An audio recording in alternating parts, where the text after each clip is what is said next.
Hello and welcome to another Mr. Carter Science Special. In this video we'll be looking at breathing, ventilation and gas exchange which occurs in the alveoli.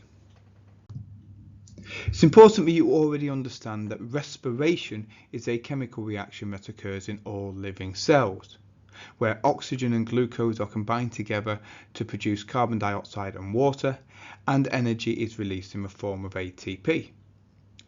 So if respiration needs oxygen, how does the oxygen get into the blood in the first place? Well, oxygen will enter the blood through the lungs and the breathing system. And the lungs are located in the thorax, which is the upper part of your abdomen, so sort of from just below your neck to the bottom of your ribs. And we can see here the thorax would be around that section of your body here. So there are various different parts of the thorax you need to be aware of. Firstly, air will enter through the mouth and the nose, and then the air will travel down this organ here, the trachea. The trachea will then split to form two bronchi, or singular bronchus, and the bronchi will then continue to split into smaller and smaller and smaller tubes known as the bronchioles. And at the end of each bronchiole there is an alveoli, a small air sac where gas exchange takes place. So you have two lungs, the left and the right lungs, and they are surrounded by a little membrane here that you can see in purple. Each lung has this membrane around it known as the pleural membrane.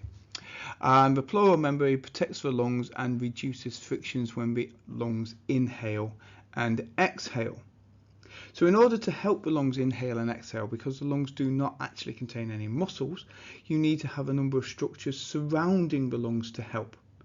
And you have both the ribs, which are bones here, you can see them here, these little white sections, and in between each of the rib bones we have the intercostal muscles.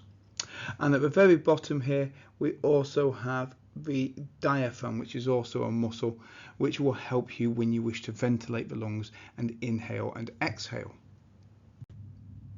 So what is ventilation? Well, breathing in and out is known as ventilation.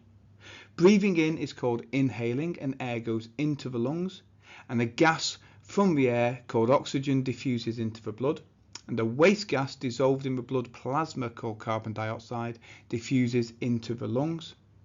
And breathing out is known as exhaling. When we do this, the waste gas for carbon dioxide goes into the air. As we've already said, oxygen from the air is needed by cells in the body for respiration, and this gas is carried around by the blood. And the heart is an organ located near the lungs which pumps the blood, and the blood travels around the body in tubes known as blood vessels. So what is inhalation? Well, you may have seen inhalation demonstrated in your classroom by your teacher showing you the bell jar model of the lungs. And this is a fantastic model because it represents several different parts of your breathing system and explains clearly how your breathing system allows you to inhale and exhale. For example, you have a rubber sheet at the bottom. In my little video here, that's made of a red material, and that represents a diaphragm. You have two balloons which represent your lungs, and then you have the tubes leading down to the balloons which represent the trachea and the bronchus. Now, where this model falls down a little bit, one of the limitations is that the glass of the bell jar itself does not move, unlike your ribs and your intercostal rib muscles. Now, when you breathe in, what happens is that the rib muscles, your intercostal rib muscles, will contract and the ribs will move up and outwards.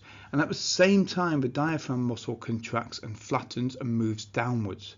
This increases the volume of your thorax, and the pressure will decrease and air is then pushed into the lungs from outside. Then the opposite occurs when you exhale.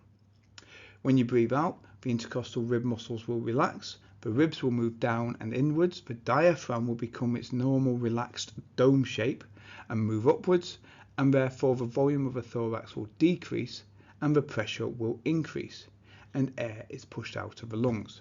And you can see that demonstrated in this little video here.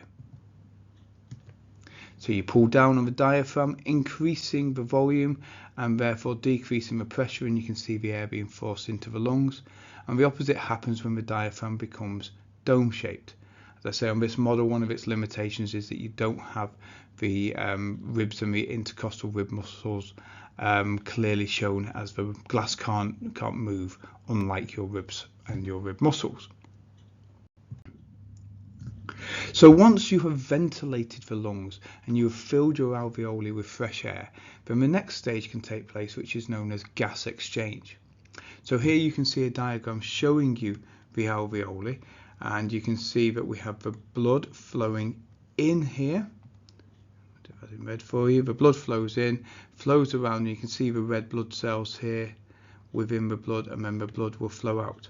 Now, of course, when that blood flows in, it is lacking oxygen, so it will be deoxygenated, and when the blood leaves, it will have lots of oxygen and will therefore be oxygenated as it leaves. The air entering will have a very high concentration of oxygen and a low concentration of carbon dioxide.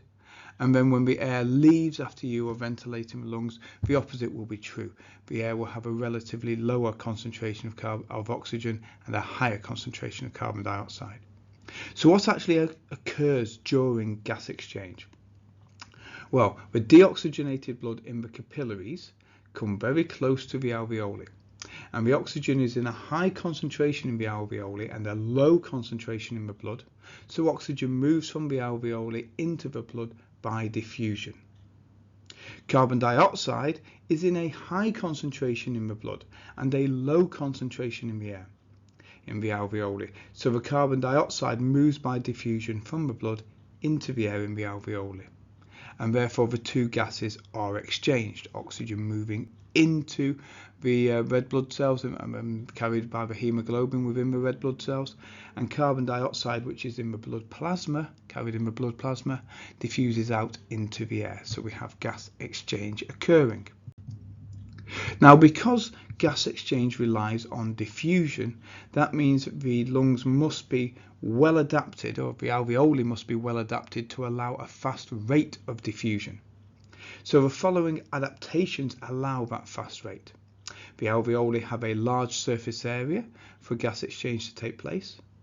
The alveoli walls and the capillary walls are very thin, so there's a short distance for diffusion, so diffusion can take place quickly, and the alveoli have a good blood supply to maintain the diffusion gradient.